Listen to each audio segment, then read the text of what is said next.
దైవ జ్ఞానము అనే ఈ ఆధ్యాత్మిక కార్యక్రమమునకు మీకందరికి కూడా ప్రేమపూర్వకమైనటువంటి ఆహ్వానం తెలియజేస్తూ ఉన్నాను. ప్రభువైన యేసుక్రీస్తు నామమున మీకందరికి కూడా శుభములు తెలియపరుస్తూ ఉన్నాను. ఈ కార్యక్రమంలో ప్రసారమయ్యేటువంటి వివిధమైనటువంటి విషయాలు ప్రతి ఒక్కరికి కూడా అవి ఎంతో ప్రయోజనకరంగా ఉంటాయి అనేటువంటిది నేను తెలియపరుస్తూ ఉన్నాను. అనగా ఆస్తికులకు, నాస్తికులకు, ఏకదేవారాధికులకు, బహుదేవారాధికులకు, విమర్శకులకు, భక్తులకు, ప్రతి ఒక్కరికి కూడా ఉపయోగపడేటువంటి అంశాలు ఈ యొక్క దైవ జ్ఞానము అనేటువంటి కార్యక్రమం ద్వారా ప్రజలకు అందించబడుతూ ఉంటున్నాయి. ఈ కార్యక్రమాలు టీవీలో మాత్రమే కాదు కానీ యూట్యూబ్ ద్వారా కూడా మీకు అందుబాటులో ఉన్నాయని తెలియపరుస్తున్నాను. కాబట్టి ప్రతి ఒక్కరూ ఈ కార్యక్రమాలను చక్కగా చూసి మీకున్నటువంటి ఆధ్యాత్మికమైనటువంటి ఆత్మీయమైనటువంటి సమస్యలకు పరిష్కారాన్ని పొందవలసిందిగా యేసు ప్రభు పేరుతో మీకందరికి కూడా ఆహ్వానం తెలియచేస్తూ ఉన్నాను. దైవ జ్ఞానము అనే ఈ ఆధ్యాత్మిక కార్యక్రమంలో దేవుని గురించినటువంటి సరైన అవగాహన అందించటం జరుగుతూ ఉంది. ప్రధానంగా దేవుడు ఉన్నాడా, ఉన్నాడని నమ్మటానికి ఆధారాలు ఏమిటి, ఒకవేళ ఉన్నట్లయితే ఆ దేవుడు ఎవరు, నిజమైన దేవుణ్ణి గుర్తించటం అనేటువంటిది ఎలాగా, యేసుక్రీస్తు ఎవరు, ఆయన నరుడా లేకుంటే దేవుడా, యేసుక్రీస్తు సిలువలో చనిపోయాడా లేదా,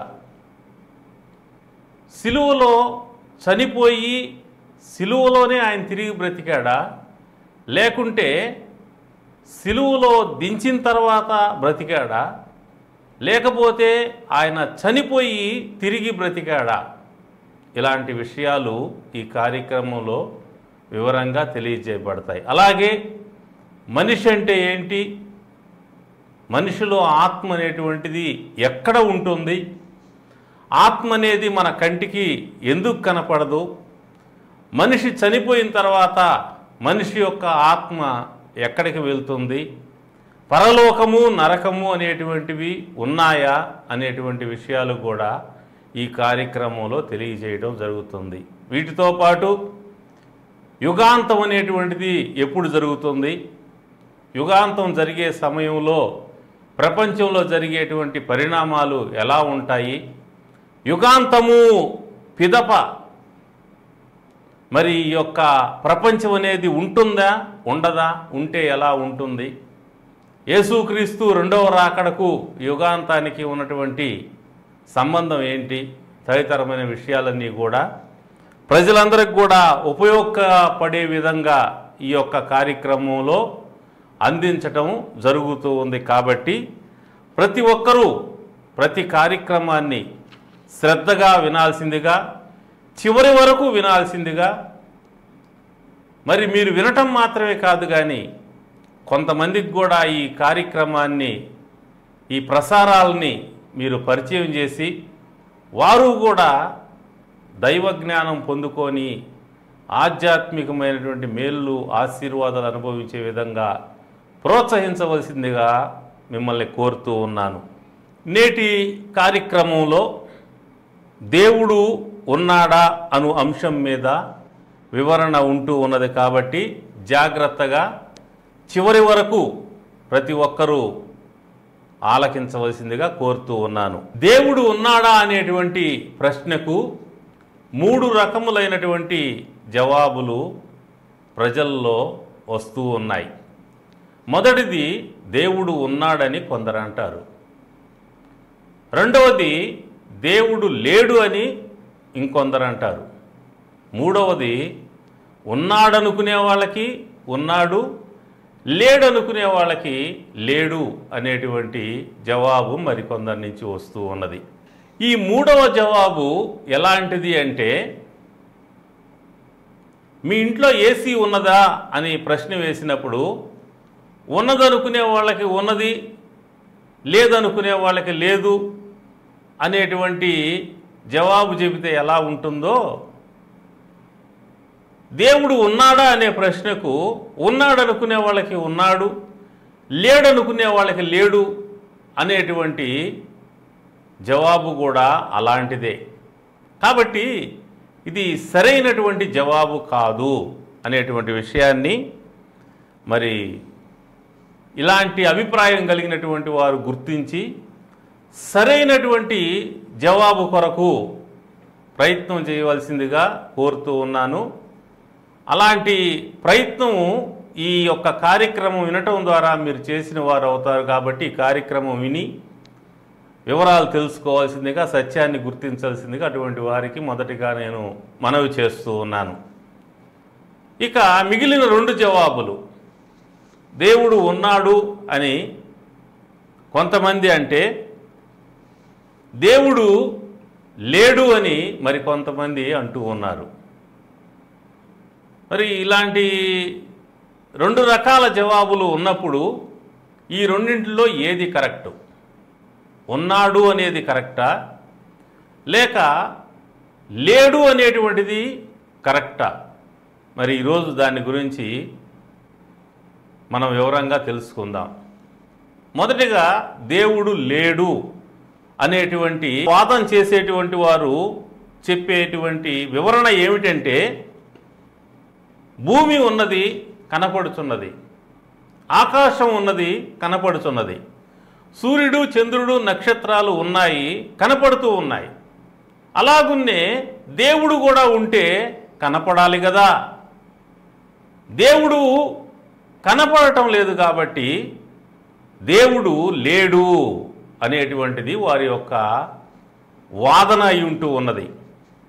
మరియు ఎవరైనా దేవతా ప్రతిమలను చూపించినట్లయితే దానికి వారి జవాబు ఏంటంటే, ఇవన్నీ కూడా మనుషులు చేసుకున్నవే కదా, మనుషులే వాటన్నిటికి కూడా దేవుడై ఉన్నాడు, కాబట్టి ఆ ప్రతిమలన్నీ కూడా మనుషుల యొక్క చేతి పనియే కానీ అవి దేవుడు కాదు, కాబట్టి దేవుడని ఆయన లేడు. దేవుడు ఒక కల్పన, దేవుడు ఒక నమ్మకం, దేవుడు ఒక కథ, అంతవరకే, అది వాస్తవం కాదు అనేటువంటిది వారి యొక్క వివరణ అయి ఉంటూ ఉన్నది, వారి యొక్క వాదన అయి ఉంటూ ఉన్నది. దీనికి నేను చెప్పేటువంటి జవాబు ఏమిటంటే, మనుషులు చేసినటువంటి దేవుళ్ళు ఉన్నారు, అలాగే మనిషిని చేసినటువంటి దేవుడు ఉన్నాడు. తేడాను గమనించాలి.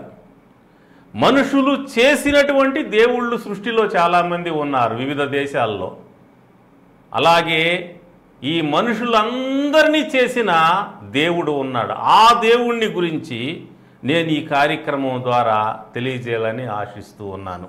సరే, ఈ లోకంలో కనపడేటువంటి దేవతలు దేవుళ్ళు అందరూ కూడా మనుషుల చేతి పనులే కాబట్టి అసలైన దేవుడు, మనుషుల్ని చేసిన దేవుడు ఉన్నాడు అని మీరు అంటున్నారు. కాబట్టి ఆ ఉన్న దేవుడైనా ఎందుకు కనపడటం లేదు?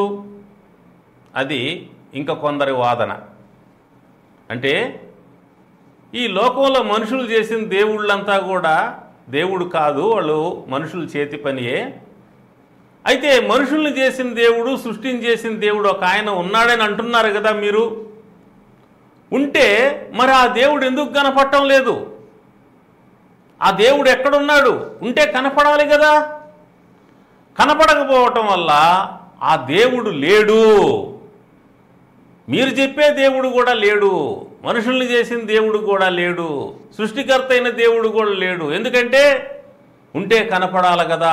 భూమి కనపడుతుంది, ఆకాశం కనపడుతుంది, సూర్యుడు చంద్రుడు నక్షత్రాలు కనపడుతున్నాయి, ఉన్నవన్నీ కనపడుతున్నాయి. మీరు చెప్పినట్లుగా ఈ సృష్టిని చేసిన సృష్టికర్త అయిన దేవుడు ఉన్నట్లయితే ఆయన కూడా కనపడాలి కదా అనేటువంటిది వారిలో మరికొందరి వాదన. ఈ నాస్తికులైనటువంటి సోదరుల్లో కొందరి వాదన. గమనించండి, భూమి కనపడుతుంది, ఆకాశం కనపడుతుంది, సూర్యుడు కనపడుతున్నాడు, చంద్రుడు కనపడుతున్నాడు, నక్షత్రాలు కనపడుతున్నాయి, వాస్తవమే. అయితే అవేనా ప్రపంచం అంటే? విశ్వంలో అవి మాత్రమే ఉంటున్నాయా? నక్షత్రాలకు పైన కనపడనటువంటి ప్రపంచం ఉన్నది కదా. నక్షత్రాలకు పైన లక్షల కోట్ల కాంతి సంవత్సరాలంత దూరము ఈ విశ్వం అనేటువంటిది విస్తరించి ఉన్నది కదా. మరి అలా విస్తరించినటువంటి విశ్వం మీ కంటికి కనపడుతున్నదా? మీరు చూడగలుగుతున్నారా? మీ కంటికి కనపడటం లేదు, మీరు చూడటం లేదు, అయినా ఉన్నదని మీరు నమ్ముతున్నారు. మీ కంటికి కనపడని దానిని, మీరు చూడని దానిని మీరు నమ్ముతున్నారు.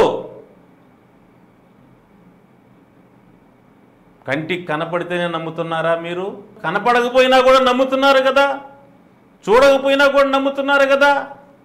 లక్షల కోట్ల కాంతి సంవత్సరాలు అంత దూరము విస్తరించి ఉన్న ఈ యొక్క విశాల విశ్వము మీ కంటికి కనపడకపోయినా ఉన్నదని నమ్ముతున్నారు. ఎలా నమ్ముతున్నారు? చూసినటువంటి వారు చెప్పిన దాన్ని బట్టి నమ్ముతున్నారు. మీరు చూడటం లేదు, శాస్త్రవేత్తలు చూస్తున్నారు, సైంటిస్టులు చూస్తున్నారు. వాళ్ళు చూసి విశ్వం అనేటువంటిది కనపడేదానికంటే కూడా కనపడని విశ్వం అనేది విస్తారంగా ఉన్నది, లక్షల కోట్ల కాంతి సంవత్సరాలు అంత దూరముగా అది వ్యాపించి ఉన్నది. కాబట్టి ఆ విశ్వం అనేటువంటిది మనకు అంతుపట్టదు, మన జ్ఞానానికి అందదు, మనం దాన్ని కొలవలేమని శాస్త్రవేత్తలు చెప్తూ ఉన్నప్పుడు మిగిలిన వారు చూడకపోయినా కూడా నమ్ముతూ ఉన్నారు కదా. గమనించండి, కనపడని ప్రపంచం ఉన్నది, కంటికి కనపడని విశ్వం ఉన్నది, కంటికి కనపడినటువంటి వాస్తవ ప్రపంచం ఈ విశ్వంలో ఉన్నది. అలాగే కంటికి కనిపించినటువంటి దేవుడు ఉన్నాడు అనేటువంటిది కూడా వాస్తవము. కనపడని విశ్వము ఉన్నట్లుగా కనపడని దేవుడు కూడా ఈ సృష్టిలో ఉన్నాడు అనేటువంటిది వారికి తెలియపరుస్తూ ఉన్నాను. మీకు కనపడేది కొంత మాత్రమే, వాస్తవంలో కొంతే చూస్తున్నారు మీరు. మీకు కనపడని వాస్తవము చాలా ఉన్నది. అలాగే దేవుడు కూడా కనపడని వాస్తవమై ఉన్నాడు. అయితే ఆయన ఉన్నాడంటానికి కొన్ని రుజువులు ఆయన మానవ ప్రపంచానికి అందించాడు.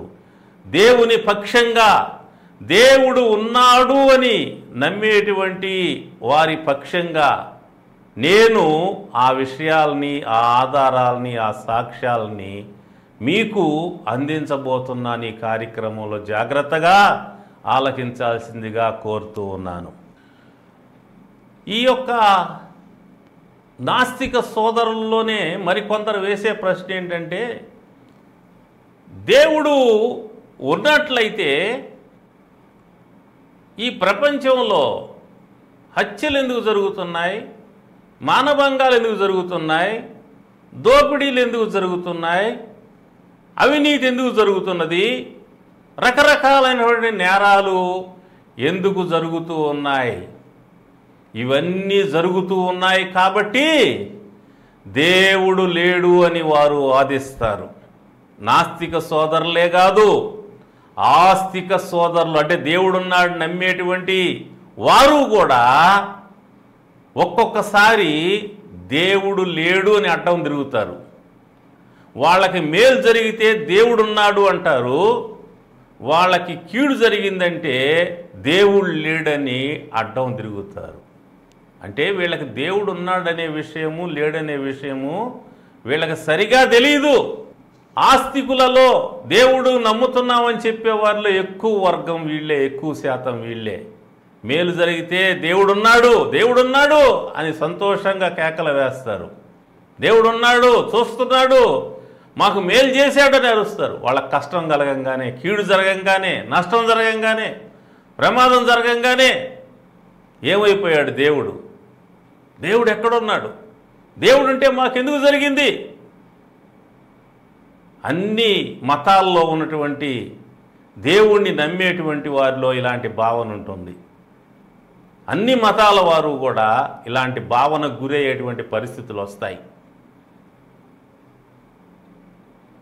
ఎంత ప్రయత్నం చేసినా కష్టాలు తీరినప్పుడు, సమస్యలు తీరినప్పుడు, ప్రమాదాలు జరిగినప్పుడు, రోగాలకు గురైనప్పుడు, అనుకున్నవి జరగనప్పుడు దేవుడు లేడు. దేవుడుంటే మేము ఎంత భక్తి చేస్తూ ఉంటే ఏం చేస్తున్నాడు, మాకు ఎందుకు మేలు జరగలేదు, మాకు ఇంత కష్టపడుతుంటే ఎలాంటి సహాయం రాలేదు కాబట్టి దేవుడు లేడు అని చాలామంది దేవుణ్ణి నమ్మేటువంటి వాళ్ళు కూడా నిరాశపడుతుంటారు, దుఃఖపడుతుంటారు, కృంగిపోతుంటారు.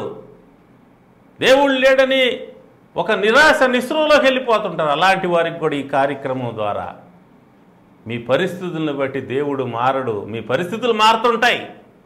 ఒకరోజు మేలు జరగవచ్చు, ఒకరోజు కీడు జరగవచ్చు, ఒకరోజు సంతోషం కలగవచ్చు, ఒకరోజు దుఃఖం కలగవచ్చు. కానీ వాస్తవం మాత్రం మారదు. పరిస్థితులు మారిపోతుంటాయి, వాస్తవాలు మారవు. ఆ విషయాన్ని నేను వివరంగా తెలియజేయబోతాను, జాగ్రత్తగా వినండి. కొంతకాలం క్రితం తమిళనాడు రాష్ట్రంలోని కుంభకోణం అనే ప్రాంతంలో ఒక గొప్ప అగ్ని ప్రమాదం జరిగింది. ఆ అగ్ని ప్రమాదంలో అనేక మంది చిన్నపిల్లలు అగ్ని ప్రమాదంలో చనిపోయారు. అప్పుడు ఆ తమిళనాడు రాష్ట్రంలో ఒక ప్రముఖమైనటువంటి వ్యక్తి, ఒక స్త్రీ, ఆమె చాలా ప్రముఖురాలు తమిళనాడు రాష్ట్రంలో. ఆమె అప్పుడు దాకా ఆస్తికురాలుగా దేవుడున్నాడని నమ్మే వ్యక్తిగా ఉండింది. ఆ సంఘటన చూసిన తర్వాత నేను దేవుడి మీద ఉన్న నమ్మకాన్ని వదిలేస్తున్నాను, దేవుడంటే నాకున్న నమ్మకం పోయింది అని చెప్పి ఆమె అన్నది. అంటే ఒక సంఘటన చూడంగానే దేవుడు లేడనే అభిప్రాయానికి ఆమె వచ్చేసింది. ఇలాంటి అభిప్రాయము నాస్తికుల్లో ఉంది, ఆస్తికుల్లో ఉంది. దేవుడుంటే ఈ ప్రమాదాలు ఎందుకు జరిగాయి, ఈ హత్యలు ఎందుకు జరిగాయి, ఈ దోపిడీలు ఎందుకు జరిగాయి, ఈ మానభంగాలు ఎందుకు జరిగాయి, ఇవన్నీ జరుగుతుంటే దేవుడు ఏం చేస్తున్నాడు, ఎక్కడున్నాడు, ఇవన్నీ జరుగుతున్నాయి కాబట్టి దేవుడు లేడు అని వాదించేవారు ఉంటూ ఉన్నారు. ఆస్తికుల్లో, నాస్తికుల్లో ఇలాంటి వారు ఎక్కువగా ఉంటున్నారు. అయితే గమనించండి, మన దేశంలో కేంద్రంలో ప్రభుత్వం ఉన్నది, రాష్ట్రంలో ప్రభుత్వం ఉన్నది, పోలీసులు ఉన్నారు, అధికారులు ఉన్నారు, సైనికులు ఉన్నారు, నాయకులు ఉన్నారు, ప్రభుత్వాలు ఉన్నాయి. ప్రభుత్వాలు ఉన్నప్పటికీ హత్యలు జరుగుతున్నాయి, మానభంగాలు జరుగుతున్నాయి, దోపిడీలు జరుగుతున్నాయి, ప్రమాదాలు జరుగుతున్నాయి. కాబట్టి హత్యలు జరుగుతున్నందువల్ల, దోపిడీలు జరుగుతున్నందువల్ల, ప్రమాదాలు జరుగుతూ ఉన్నందువల్ల, రకరకాల నేరాలు జరుగుతున్నందువల్ల ప్రభుత్వమే లేదు అని వాదిస్తే ఎలా ఉంటుంది? దేవుడు లేడని వాదించడం కూడా ఇలాగే ఉంటుంది. ప్రభుత్వం ఉన్నప్పటికీ నేరాలనే జరుగుతుండటం మనం చూస్తున్నాం. అయితే గమనించండి, 140 కోట్ల మంది కంటే ఎక్కువైనటువంటి ఈ భారతదేశంలో ప్రజలందరూ ప్రశాంతంగా ఉన్నారంటే, క్షేమంగా ఉన్నారంటే ప్రభుత్వం ఉండబట్టే. పోలీసులు లేకపోతే, సైనికులు లేకపోతే, అధికారులు లేకపోతే, నాయకులు లేకపోతే, కేంద్ర రాష్ట్ర ప్రభుత్వం లేకపోతే ఈ దేశము ఎంత అల్లకొల్లోలం అయిపోతుందో, ఎంత నశించిపోతుందో. కొద్ది రోజుల్లోనే దేశంలో అనేక మంది నశించిపోతారు. ప్రభుత్వాలు ఉండబట్టే అన్ని కులాల వారు, అన్ని మతాల వారు, అన్ని వర్గాల వారు, అన్ని భాషల వారు, అన్ని ప్రాంతాల వారు క్షేమంగా ఉండగలుగుతున్నారని గమనించాలి. నష్టపోయే వాళ్ళు ఎంతమంది, క్షేమంగా ఉండేవాళ్ళు ఎంతమంది? విస్తారమైన ప్రజలు క్షేమంగా ఉంటున్నారంటే ప్రభుత్వం ఉండబట్టే. ప్రపంచంలో 800 కోట్లకు పైగా ప్రజలు క్షేమంగా ఉన్నారంటే దేవుడు ఉండబట్టే, దేవుడు కాపాడబట్టే, దేవుడు ఉండబట్టే, దేవుడు కాపాడబట్టే అనే విషయాన్ని గమనించాలి. కాబట్టి దేవుడు లేడు అనేటువంటి ఈ వాదన ఎంతమాత్రం కూడా సరైనటువంటి వాదన కాదు అనేటువంటి విషయాన్ని నేను జ్ఞాపకం చేస్తూ ఉన్నాను.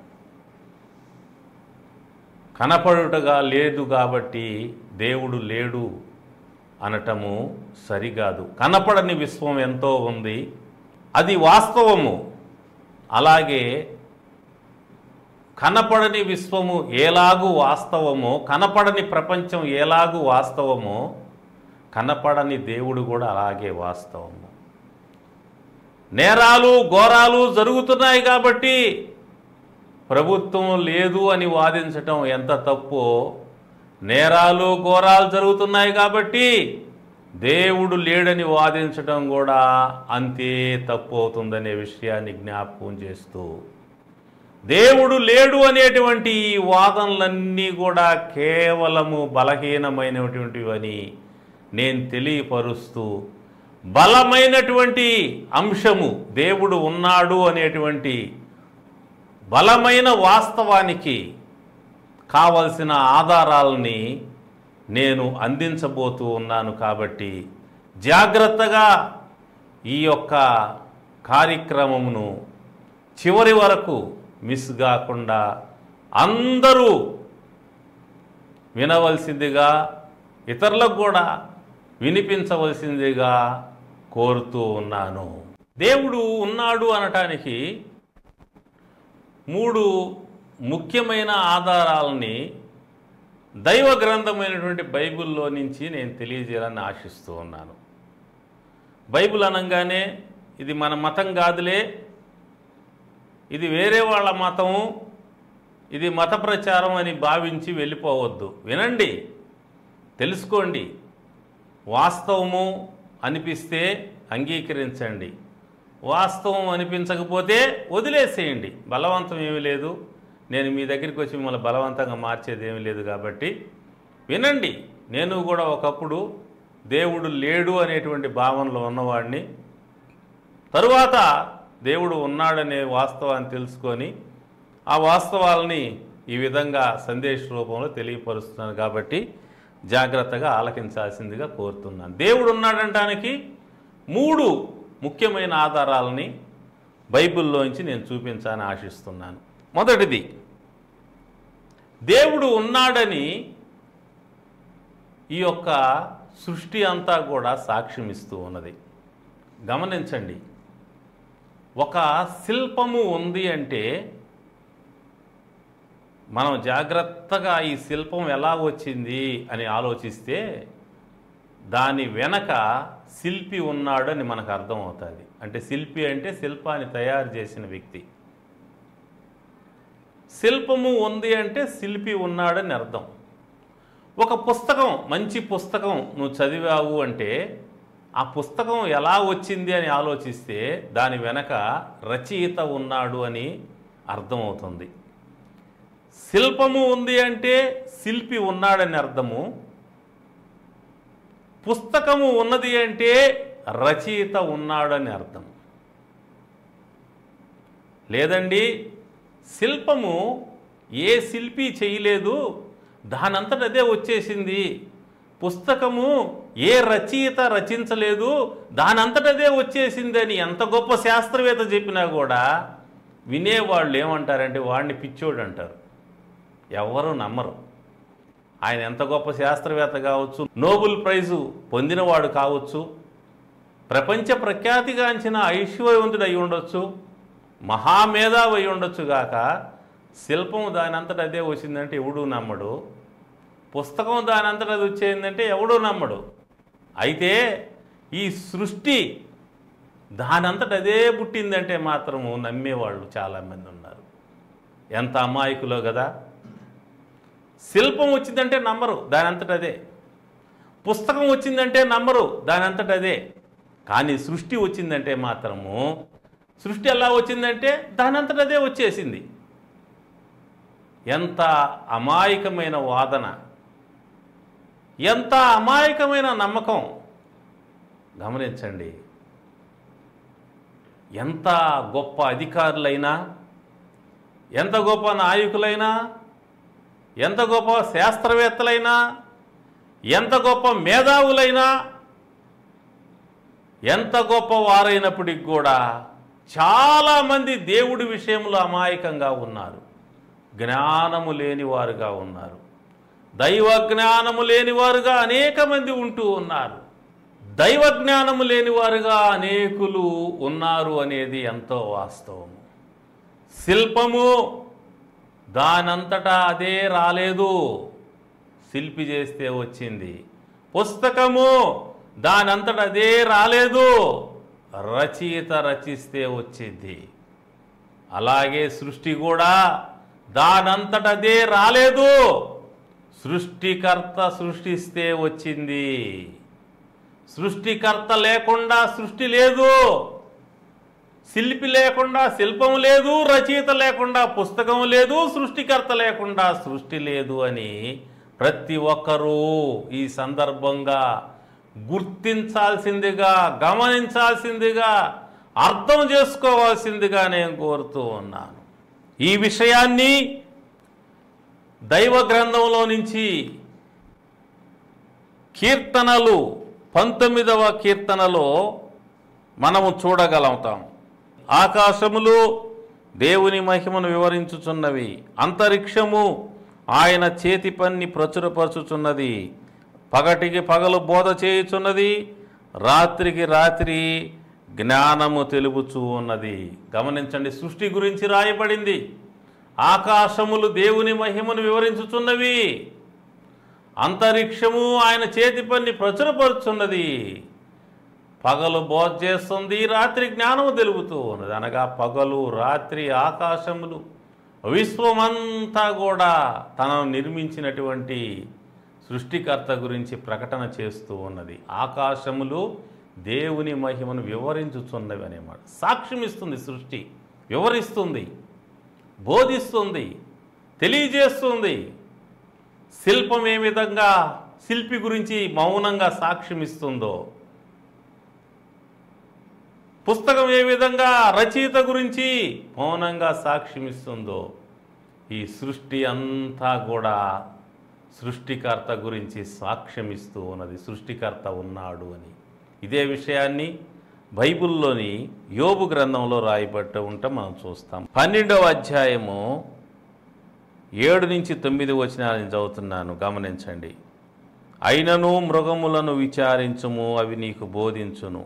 ఆకాశ పక్షులను విచారించుము, అవి నీకు తెలియచేయును. భూమిని గూర్చి ధ్యానించిన ఎల్లా అది నీకు బోధించును.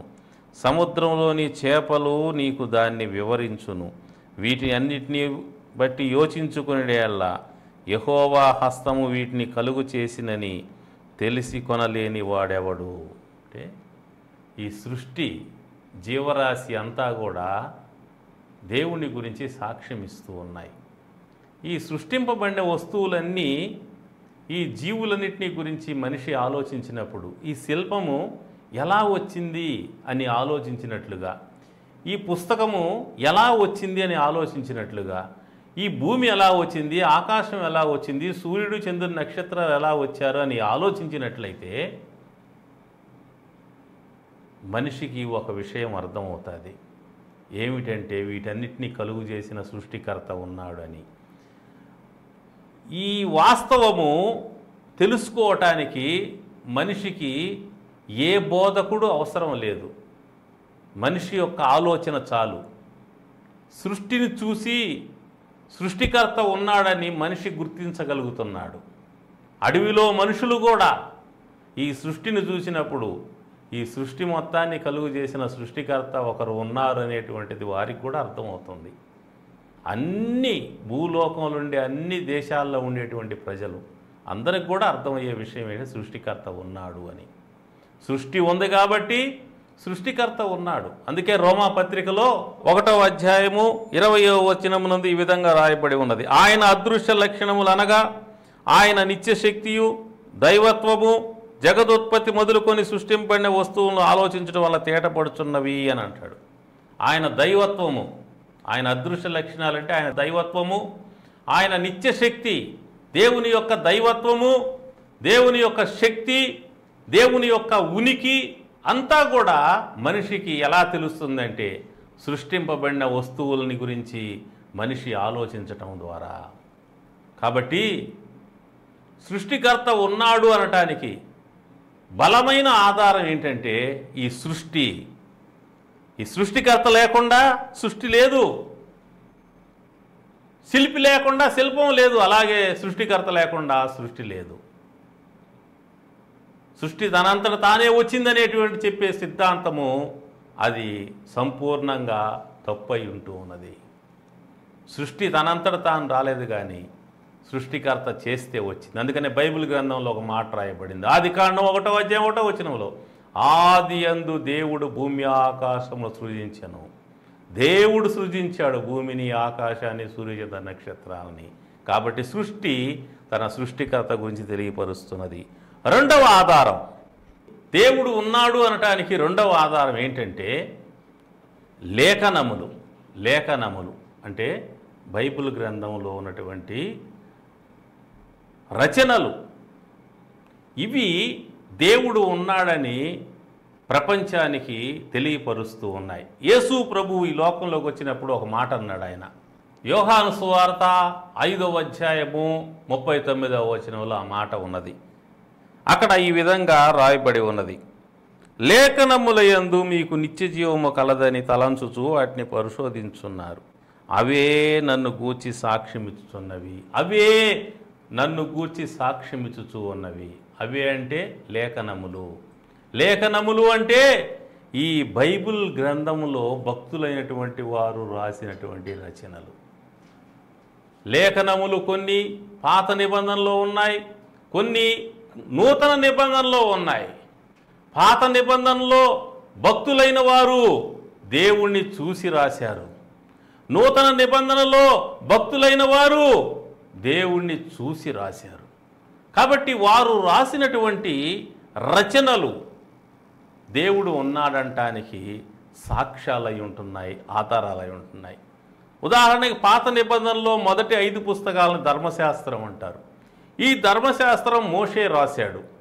ఆదికాండం నుంచి ద్వితీయోపదేశకాండం వరకు ఉన్న లేఖనాలు దేవుడు ఉన్నాడని సాక్ష్యం చెబుతున్నాయి. తర్వాత ప్రవక్తలు రాసిన లేఖనాలు, యెషయా అన్నాడు నేను ప్రభువుని చూశాను అంటున్నాడు యెషయా గ్రంథం 6వ అధ్యాయంలో. మరి ఎహెజ్కేలు అంటున్నాడు 1వ అధ్యాయంలో ఆయన స్వరూపాన్ని చూసినట్లుగా ఆయన సాక్ష్యం ఇస్తూ ఉన్నాడు. కాబట్టి వీళ్ళు చూశారు, వీళ్ళు రాశారు.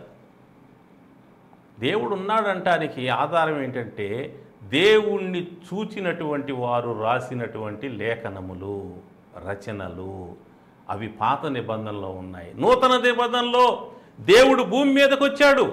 ఆదియందు వాక్యము ఉండెను, వాక్యము దేవుని యొద్ద ఉండెను, వాక్యము దేవుడై ఉండెను, ఆయన ఆదియందు దేవుని యొద్ద ఉండెను, సమస్తం ఆయన మూలంగా కలిగెను, కలిగి ఉన్నది ఏది ఆయన లేకుండా కలగలేదు. ఆ వాక్యము శరీరధారి అయి కృపాసత్య సంపూర్ణుడుగా మన మధ్య నివసించను. ఆదియందు ఉన్నటువంటి ఆ యొక్క వాక్యం అనే పేరు కలిగినటువంటి ప్రభువు శరీరధారిగా భూమి మీదకి వచ్చాడు. ఆయన దేవుడు, సమస్తం ఆయన మూలంగా కలిగాయి, కలిగి ఉన్నది ఏది ఆయన లేకుండా కలగలేదు. ఆయన సశరీరుడుగా ప్రత్యక్షం ఆయనని తిమోతి పత్రికలో రాయబడి ఉంటూ ఉన్నది. దేవుడు సశరీరుడుగా వచ్చాడు. దైవత్వము యొక్క పరిపూర్ణతంతా క్రీస్తునందు శరీరముగా నివసించుతున్నది. కాబట్టి యేసుక్రీస్తు శరీర రూపంలో ఉన్నటువంటి దేవుడు. దేవుడు మానవుడిగా మారాడు. ఆయన ఈ లోకంలోకి వచ్చినప్పుడు 12 మందిని ప్రత్యక్ష సాక్షులుగా ఆయన ఏర్పాటు చేసుకున్నాడు. ఆయన్ను వారు చూశారు. అలా చూసినటువంటి వారు వాళ్ళు రాసినటువంటి గ్రంథాలు ఉంటున్నాయి. మత్తయి సువార్త, యోహాను సువార్త, పేతురు మొదటి పత్రిక, పేతురు 2వ పత్రిక, యోహాను మొదటి పత్రిక, యోహాను 2వ పత్రిక, యోహాను 3వ పత్రిక, ప్రకటన గ్రంథం, ఇవన్నీ కూడా వాళ్ళు ప్రత్యక్షంగా ప్రభువుని చూసి వాళ్ళు రాశారు. ప్రభువు చెప్పిన విని వాళ్ళు రాశారు. కాబట్టి వాళ్ళు రాసిన రచనలు, లేఖనములు ఆయన గురించి సాక్ష్యమిచ్చుచూ ఉన్నవని గమనించండి. దేవుడు ఉన్నాడంటానికి సృష్టి మొదటి ఆధారం అయితే దేవుణ్ణి చూచినటువంటి వారు రాసినటువంటి రచనలు రెండవ ఆధారం. మూడవ ఆధారం ఏమిటనగా యేసు ప్రభువు ఏర్పరచుకున్నటువంటి ఆయన యొక్క శిష్యులు లేక ఆయన యొక్క సంఘము. యేసు ప్రభు మాట్లాడుతూ లూకా సువార్త 24వ అధ్యాయములు ఈ విధంగా అన్నాడు. 48వ వచనంలో ప్రభు శిష్యులతో అన్న మాట రాయబడింది, ఈ సంగతులకు మీరే సాక్షులు. మొదటి సాక్ష్యము సృష్టి, రెండవ సాక్ష్యము సృష్టికర్త అయిన దేవుణ్ణి చూచిన వారు రాసిన లేఖనములు, మూడవ సాక్ష్యము దేవుణ్ణి చూచినటువంటి వారు.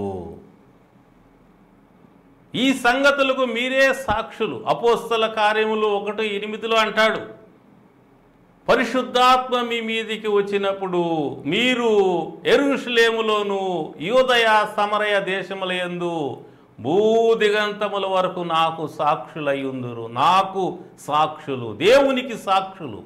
భూదిగంతాల వరకు ఎవరు సాక్షులు అనగా యేసు ప్రభువుని చూచిన వారు, లేదా దేవుణ్ణి చూచినటువంటి వారు దేవుడు ఉన్నాడంటానికి సాక్షులు.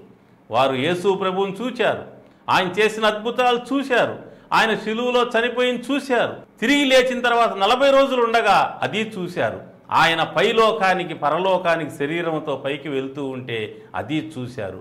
వాళ్ళు సాక్షులై ఉన్నారు. కాబట్టి ప్రియమైన వారలారా, ఇంత గొప్ప సాక్ష్యము దేవుడు ఉన్నాడంటానికి మనకు అందించబడి ఉంటూ ఉన్నది. సృష్టి సాక్ష్యముగా ఉంటున్నది. సృష్టికర్తను చూసిన వారు రాసిన రచనలు, పాత నిబంధనలు నూతన నిబంధనలు రాసినటువంటి రచనలు సాక్ష్యమై ఉంటున్నాయి. అలాగున్నే సృష్టికర్త అయిన దేవుణ్ణి చూసినటువంటి వారు, కన్నులారా చూసిన ఆయన శిష్యులు, వారు సాక్షులై ఉంటున్నారు. వారు ప్రభువుని గురించి భూలోకం అంతా కూడా నాడు వెళ్ళి చెప్పారు.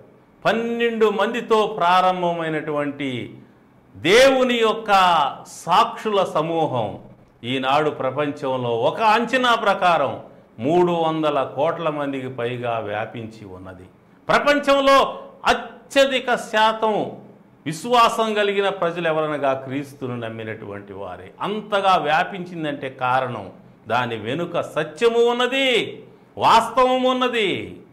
కాబట్టి గమనించండి, అసత్యము ఎంత బలమైందో సత్యము అంతకంటే బలమైందిగా ఉంటుంది. కాబట్టి సత్యముదే పై చేయిగా ఉంటుంది ప్రపంచంలో. ఈ విషయాన్ని గమనించాలి. మరి నా జీవితంలో కూడా ఒక బహుదేవతారాధికుల కుటుంబంలో పుట్టి నాస్తికమైనటువంటి భావజాలంతో బ్రతుకుతూ ఉన్నటువంటి నా జీవితంలో దేవుడు ఉన్నాడా, దేవుడు లేడా అనేటువంటి ఒక ఆలోచన నన్ను అద్భుతంగా మార్చేసింది. నేను డిగ్రీ చదివే సమయంలో ఈ ఆలోచన నాకు వచ్చింది, దేవుడు ఉన్నాడా లేడా. ఇక ఆ ప్రశ్నకు సమాధానం వెతుకుతూ నేను చాలా దగ్గరలా తిరిగాను, చాలామందిని అడిగాను. ఎవ్వరూ నా మనసుకు తృప్తిని కలిగించే సమాధానం చెప్పలేకపోయారు.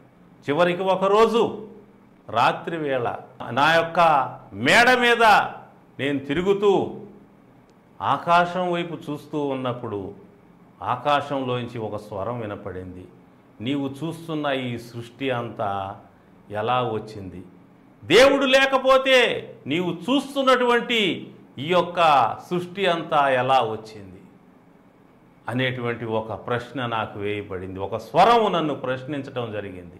వెంటనే ఆ స్వరం నాకు వినపడగానే, అవును, దేవుడు లేకపోతే ఇదంతా ఎలా వచ్చింది అని నేను నా అంతరంగంలో నెమ్మది పొందాను. దేవుడున్నాడని ఆ స్వరం నాకు వినపడటంతో నేను నమ్మటం జరిగింది. ఏ మనిషి నాకు చెప్పలేదు, ఏ మనిషి నన్ను ఒప్పించలేదు, కానీ ఆకాశంలోంచి వినపడినటువంటి ఆ స్వరము, దేవుని యొక్క స్వరము నన్ను ఒప్పించింది దేవుడు ఉన్నాడని. ఉన్న తర్వాత ఆ దేవుడు ఎవరు అని నేను అన్వేషించసాగాను. నా అన్వేషణలో అనేక మంది జీవితాలు చదివాను. చివరికి యేసు ప్రభు దగ్గరికి వచ్చి ఆయన జీవితం చదివి ఆయనలో ఉన్న గొప్ప సుగుణాలను గమనించి నిజమైన దేవుడు క్రీస్తు అని గ్రహించి ఆయన వైపు తిరగటం జరిగింది.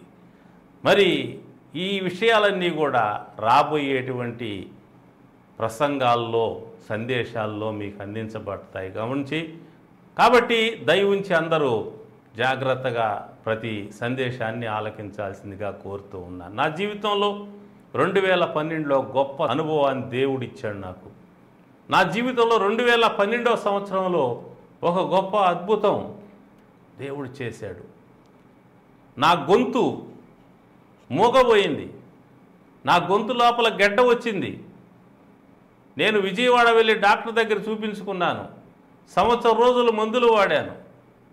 అయినప్పటికి కూడా గొంతు లోపల ఉండే గెడ్డ తగ్గలేదు. ఆ గెడ్డ పెరిగిపోయింది. కొండ నాలుగు మీదకి గెడ్డ స్ప్రెడ్ అయింది. నాలుగు మీదకి స్ప్రెడ్ అయింది. నేను మాట్లాడలేకపోయాను, అన్నం తినలేకపోయాను. ఆ గెడ్డ వలన కలిగే బాధ వల్ల నేను నిద్రపోయేవాడిని కాదు. నా శరీరం అంతా కూడా క్షీణించిపోయింది. నా ఎముకలన్నీ బయటికి వచ్చేసాయి. నేను ఒక అస్థిపంజరంలాగా మారిపోయాను. నేను చనిపోతానని నా పట్టుకు నాకు నిర్ధారణ అయిపోయింది. డాక్టర్ గారు 1 సంవత్సరం తర్వాత నన్ను పరిశీలన చేసి, అయ్యా పాస్టర్ గారు, మీకు నేను ఇచ్చిన మందులు చాలా ఎక్కువ. మీ గొంతు లోపల ఉన్న గెడ్డ నేను ఇచ్చిన మందులకి ఎప్పుడో కరిగిపోవాల్సింది. అయితే ఆ గెడ్డ కరగలేదు, ఇంకా పెరుగుతూ ఉంది. కాబట్టి ఈ గెడ్డ క్యాన్సర్ గెడ్డ అని నాకు అనుమానంగా ఉంటూ ఉంది. గనుక ఈ గెడ్డను కట్ చేసి బయాప్సీ పంపించాలి అన్నాడు. అంతటితో నా జీవితం మీద ఆశలన్నీ పోయినాయి. నేను అంతకుముందే నా శరీరాన్ని చూసుకొని, నా గెడ్డను చూసుకొని నేను చనిపోతానని నిర్ణయం చేసుకున్నాను. నేను బ్రతకను అని నాకు అర్థమైపోయింది. ఇక బ్రతకను, నేను చనిపోతానని నిర్ణయమైన సమయంలో పలువురు దైవ సేవకులు నా యొద్దకు వచ్చి ప్రార్థన చేశారు. వారు వచ్చి ప్రార్థన చేసిన కొద్ది సమయం నెమ్మదిగా ఉండే తర్వాత గొంతులో నొప్పి వచ్చేది. అది గొంతులోంచి తలలోకి వెళ్ళేది. ఒక్కోసారి గుండెల్లోకి వచ్చేది, ఒక్కోసారి వీపులోకి వచ్చేది, ఒక్కోసారి షోల్డర్లోకి వచ్చేది. శరీరం అంతా ఆ గొంతులో ఉన్న గెడ్డ వలన కలిగే నొప్పి విస్తరిస్తూ వచ్చింది. అది ఒక నిప్పు పెట్టి కాల్చినట్టుగా నాకుండేది. అంత భయంకరమైనటువంటి బాధ. అలాంటి పరిస్థితుల్లో ఆ బాధ అనుభవిస్తూ నేను చనిపోతానని నిర్ణయానికి నేను వచ్చి నిరాశలో కూరుకుపోయి చివరిగా ఒక ప్రయత్నం చేద్దామని దేవుని సన్నిధికి వచ్చాను. అనగా ప్రార్థనలో కూర్చున్నాను. నేను దేవుడు లేడనే భావం కలిగిన వాడిని. ఆకాశంలోంచి స్వరం వినపడి దేవుడు ఉన్నాడనే విషయాన్ని నాకు అర్థమయ్యేటట్టు చేయడం జరిగింది. ఉన్న దేవుడు ఆ యేసు ప్రభువు అనేటువంటి విషయాన్ని నేను పరిశీలన చేసి తెలుసుకున్నాను. ఆ యేసు ప్రభువు నాకు పలుమార్లు కనపడ్డాడు. నా ద్వారా నా కుటుంబంలో ఎన్నో అద్భుతాలు చేశాడు. నా సంఘంలో అద్భుతాలు చేశాడు. నా పరిచర్యలో అద్భుతాలు చేశాడు. చచ్చిపోయే పరిస్థితిలో ఉన్నవారు బ్రతికారు. రోగులు స్వస్థత పొందారు. దెయ్యాలు పట్టిన వాళ్ళు బాగైనారు. అద్భుతాలు జరిగాయి. జరగవనుకున్నవి జరిగాయి. ప్రకృతిలో కూడా దేవుడు కార్యాలు జరిగించాడు. ఇవన్నీ నేను జ్ఞాపకం చేసుకున్నాను. దేవా, నా ద్వారా నా కుటుంబంలో, నా సంఘంలో, పరిచర్యలో ఎన్నో అద్భుతాలు చేశావు. నా ద్వారానే కాదు, ప్రపంచంలో నీ సేవకుల ద్వారా జరిగిస్తున్నావు. 2000 సంవత్సరాలుగా ఈ ప్రపంచంలో యేసు ప్రభువు నామంలో ఎన్నో అద్భుతాలు జరిగాయి. చచ్చిపోయిన వాళ్ళు కూడా బ్రతికారు. నీవు ఒక కథ కాదు, ఒక నమ్మకం కాదు, ఒక కల్పన కాదు, నీవు ఒక వాస్తవము. కాబట్టి నేను నిన్ను ఆశ్రయిస్తున్నాను, నాకు సహాయం చేయని చెప్పి నేను ఆయన సన్నిధిలో మొరపెట్టడం ప్రారంభించాను. అలాగున ఆయన్ని మొరపెడుతూ ఉన్న సమయంలో 1 రోజు, 2 రోజులు, 3 రోజులు, 4 రోజులు, 6 రోజులు గడిచినా కూడా నా నొప్పి తగ్గలేదు, ఇంకా పెరిగిపోయింది. అయినా నేను వదిలిపెట్టలా. పట్టుదల వదలకుండా దేవుణ్ణి ప్రార్థన చేయడం ప్రారంభించి నెల అయింది. అయినా నాకు ఏమాత్రం మార్పు రాలేదు. 2 నెలలు అయింది, ఏమాత్రం మార్పు రాలేదు. కానీ నేను విశ్వాసం వదిలిపెట్టలా. ఎందుకంటే నేను నమ్మిన వాడిని ఎరుగుదును. నేను ఎవరో చెప్తే నమ్మిన వాడిని కాదు. నాకు దేవుడు స్వయంగా బయలుపరచబట్టి నేను నమ్మాను. దేవుడు కనపడబట్టి నమ్మాను. దేవుడు దర్శించబట్టి నమ్మాను. కాబట్టి నేను నమ్మింది వాస్తవం అని నాకు తెలుసు. యేసు ప్రభువు సజీవంగా ఉన్న దేవుడు, బ్రతికించే దేవుడు, బాగు చేసే దేవుడు అని నాకు తెలుసు. కనుక నేను నమ్మింది వాస్తవమని నేను గుర్తించినటువంటి వాడిని ప్రభు సన్నిధిలో రాత్రింబగుళ్ళు పొట్టు వదలకుండా ప్రార్థన చేయటం ప్రారంభించాను. 3 నెలలు గడిచిపోయినాయి. ఈ 3 నెలల్లో కూడా భయంకరమైన నరకము, యాతన, ఏ క్షణంలో చనిపోతానో తెలియని పరిస్థితి, అలాంటి భయంకరమైన పరిస్థితిని అనుభవించాను. అయినప్పటికీ దేవుడు పాదాలు వదిలిపెట్టకుండా రోజుకు 18 గంటలు ప్రార్థన చేసేవాడిని. ప్రార్థన చేయటం అంటే నేను అరిచి కేకలు వేసి ప్రార్థన చేయటం కాదు. మౌనంగా నా ఆత్మలోనే నేను మూలుగుతూ ప్రార్థన చేసేవాడిని. ప్రభువు పాదాల దగ్గర కూర్చొని ప్రభువుని జ్ఞాపకం చేసుకునేవాడిని. ఆయన ఎంత వాస్తవమో జ్ఞాపకం చేసుకునేవాడిని. కూర్చోగలిగినంతసేపు కూర్చునే, తర్వాత పడుకునే, తర్వాత నిలబడే, తర్వాత నడిచేది. ఈలాగున నాకు నిద్ర వచ్చేది కాదు. గొంతులో గడ్డ వలన కలిగే నొప్పికి ప్రార్థన చేయటం ప్రారంభించా. గంటల తరబడి 16 గంటల నుంచి 18 గంటలు ప్రార్థన చేసేవాడిని. అలాగున 3 మాసములు ప్రార్థన చేసిన తర్వాత 4వ మాసము మొదటి వారములో ప్రభువు స్వరం నాకు వినపడినది. నా కుమారుడా, నేను నిన్ను స్వస్థపరుస్తున్నాను, నీకు దీర్ఘాయుష్నిస్తా అని దేవుడు స్వరం వినపడింది. అప్పుడు నాలో ఉన్నటువంటి ఆ దుఃఖము, ఆ బాధ, ఆ వేదన, నిరాశ, కృంగుదలంతా కూడా రెప్పపాటు కాలంలో అవి మాయమైపోయి నాకు గొప్ప సంతోషం కలిగింది. ఆ తర్వాత 1 వారానికి కొంచెం నొప్పి తగ్గింది, 2 వారాలకు ఇంకా కొంచెం తగ్గింది, 3 వారాలకు మరి కొంచెం తగ్గింది. 4వ మాసం పూర్తయ్యేసరికి నా గొంతులో ఉన్నటువంటి ఆ నొప్పి అంతా కూడా తగ్గింది. అనగా అంతకుముందు 1 సంవత్సరం రోజులు నేను ఆ నొప్పితో బాధపడ్డాను. దేవుని సన్నిధికి వచ్చి 4 మాసాలు ప్రార్థన చేసిన తర్వాత 4వ మాసం పూర్తయ్యేసరికి నా గొంతులో ఉన్న గడ్డంతా కూడా తగ్గి నోట్లోంచి మాటలు రావడం ప్రారంభించాయి. 5వ మాసం నుంచి అనగా 2012 అక్టోబర్ లేదా నవంబర్ ప్రాంతంలో నా గొంతులో గడ్డ నొప్పి ప్రారంభమైతే అది 2013 నవంబర్ వరకు కొనసాగింది. డిసెంబర్ నాటికి అది మాయమైపోయింది. తిరిగి మాట్లాడటం ప్రారంభించాను, ప్రసంగాలు చేయటం ప్రారంభించాను. 2014 నుంచి ఇక నా గొంతులో గెడ్డ అనేది కానీ ఆ గెడ్డ వలన కలిగే నొప్పి అనేది వలన లేకుండా దేవుడు అద్భుతంగా బాగు చేశాడు. ఎండిన ఎముకలాగా మారిపోయిన నేను తిరిగి బలాన్ని పొందుకున్నాను, ఆరోగ్యాన్ని పొందుకున్నాను, తిరిగి జీవాన్ని పొందుకున్నాను. ఇదిగో 2024 ఈ సమయంలో నేను మాట్లాడుతూ ఉన్నాను. అనేక సంవత్సరాలు దేవుడు కాపాడాడు, బ్రతికించా ఎన్నో మరణకరమైన పరిస్థితులు. ఎందుకంటే ఇదంతా ఎందుకు చెప్తున్నానంటే దేవుడు ఉన్నాడు అనేది వాస్తవము. సృష్టి సాక్ష్యం ఇస్తుంది, చేసిన రచనలు మరి సాక్ష్యం ఇస్తూ ఉన్నాయి. సృష్టికర్త అయిన దేవుడు ఏర్పరచుకున్నటువంటి సాక్షులు సాక్ష్యం ఇస్తున్నారు, కోట్లాది మంది భక్తులు సాక్ష్యం ఇస్తున్నారు. వారితో కలిసి నేను కూడా దేవుడు నా జీవితంలో చేసిన మహోన్నత కార్యాన్ని గురించి సాక్ష్యం ఇస్తూ ఉన్నాను. కాబట్టి ఈ యొక్క కార్యక్రమాన్ని వింటున్నటువంటి మీకు కూడా ఒక భరోసా ఇస్తున్నాను, ఒక ధైర్యాన్ని ఇస్తున్నాను. నీవు ఎవ్వరు లేని వ్యక్తిగా ఉండొచ్చు, ఏమీ లేని వ్యక్తిగా ఉండొచ్చు, కానీ దేవుడు ఉన్నాడు. ఆయన నిన్ను ప్రేమిస్తున్నాడు, ఆయన నీకు తోడుగుంటానికి ఇష్టపడుతున్నాడు. నీకు ఎన్ని కష్టాలు ఉన్నా, శ్రమలు ఉన్నా, అనారోగ్యాలు ఉన్నా, ఆర్థిక ఇబ్బందులు ఉన్నా, ఎన్ని శ్రమలు ఉన్నా వాటన్నిటిలో సహాయం చేయగల దేవుడు ఆయన. నాకెన్నో చేశాడు, నీకు కూడా చేస్తాడు. ఆయన దగ్గరికి రా, ఆయన్ని నమ్ము, ఆయనకు ప్రార్థన చేయి, నీకున్న సమస్యలు ఆయన పరిష్కరిస్తాడు. అంతేకాదు ఈ లోకం వదిలిన తర్వాత ఒక రోజున మనం దేవుని యొద్దకు వెళ్ళవలసి ఉన్నది. ఈ లోకంలో ఎంతకాలం బ్రతికినా ఏదో ఒక రోజు మనిషి వెళ్ళిపోవాలా. ఈ రోజుల్లో అయితే ఏ క్షణంలో మనిషి వెళ్ళిపోతాడో తెలియదు. కూర్చున్నోళ్ళు కూర్చున్నట్టు పోతున్నారు, నిలబడినోళ్ళు నిలబడినట్టు వెళ్ళిపోతున్నారు, నడిచేవాళ్ళు నడిచినట్టు వెళ్ళిపోతున్నారు, పనుకున్నోళ్ళు పనుకున్నట్టు వెళ్ళిపోతున్నారు. ఏ క్షణంలో ఎవరు చనిపోతారో తెలియదు. చనిపోయిన తర్వాత నీవు దేవునితో ఉంటావు యుగ యుగాలు, యుగ యుగాలు, యుగ యుగాలు, సదాకాలము. నీ దేహాన్ని వదిలిన తర్వాత, ఈ లోకాన్ని వదిలిన తర్వాత దేవునితో ఉంటావు. కొందరు అంటారు నేను ఏ మార్గంలో పోయినా ఆయన దగ్గరికి పోతానని అంటారు. అలా కాదండి. దేవుడి దగ్గరికి వెళ్ళాలంటే దేవుడు అనుమతి కావాలా. సిలువు వేయబడినప్పుడు ఒక దొంగ అడిగాడు దేవుడు అనుమతి. యేసయ్యా నీ రాజ్యంలోకి వచ్చి నన్ను జ్ఞాపకం చేసుకుంటే వెంటనే యేసయ్య అన్నాడు, నేడు నీవు నాతో కూడా నా రాజ్యంలో ఉంటావు, పరదైసులో ఉంటాను, నీకు హామీ ఇస్తున్నాను, నిత్యమని చెప్తున్నాని అభయం ఇచ్చాడు. కాబట్టి ఆయన శరణు వేడాలి. యేసయ్యా నా పాపాలు క్షమించి నన్ను పవిత్రపరిచి, నీ రక్తం చేత పవిత్రపరిచి నీ బిడ్డగా స్వీకరించు. నేను ఈ లోకాన్ని వదిలితే నీ రాజ్యంలో ఉండేటట్లు అనుగ్రహించి ప్రార్థన చేస్తే నువ్వు నరకం నుంచి రక్షింపబడతావు, యుగాలు నీ కొరకు సిద్ధపరచబడినటువంటి ఆ గోల్డెన్ సిటీలో మహిమ రాజ్యంలో నీవు దేవునితోటి ఉంటావు.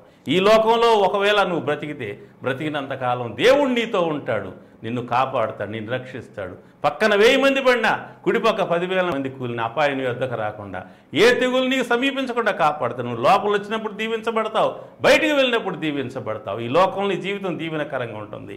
ఈ లోకం తర్వాత యుగాలు నరకం నుంచి రక్షింపబడి పరలోక మహిమలో ఉంటావు. కాబట్టి దేవుడు ఉన్నాడు, ఆ దేవుడు నిన్ను ప్రేమిస్తున్నాడు. ఆయన నీ కోసం ఈ లోకానికి వచ్చి సిలువలో చనిపోయి తిరిగి లేచి పరలోకం వెళ్ళాడు. పరలోకం ఉందని రుజువు చేశాడు.